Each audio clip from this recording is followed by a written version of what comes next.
So you can see, kung nakikita nyo, dumating na nga po ang aking order galing sa TikTok. Ayan, yung pangpakapal po ng kilay. So ite-tester po natin siya ngayon. Bubuksan po natin kung maganda po ba talaga ang kanilang pang eyebrow. So let's start. Yan. Excited nga akong buksan na yan eh.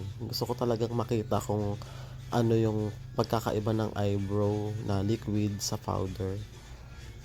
Kasi actually, na-curious ako dito. Ayan. Yan po ang...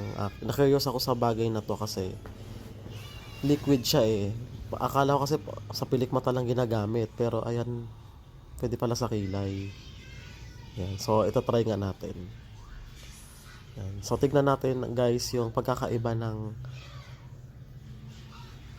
kabila tsaka sa nilagyan ko ng eyebrow na in-order kong to. Tingnan natin siya.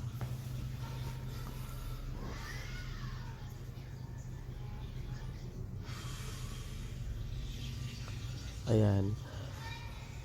Tingnan natin kung ano pagkakaiba pag nilagyan natin ng size lady eyebrow. Ayan. So, ayan. Tingnan natin yung difference niya. Medyo malagkit lang siya guys kasi medyo meron siyang ano eh, parang pang fix para tumigas yung kilay, para hindi basta-basta pag pinawisan malusaw. So ayan guys, okay naman siya. So tingnan natin siya, ayan, maliwanag. Tingnan natin sa malapitan. Tingnan natin guys yung meron tsaka sa wala. Yan guys, tingnan natin, tatakpan ko lang, ayan. Yan po yung wala, ito po yung meron.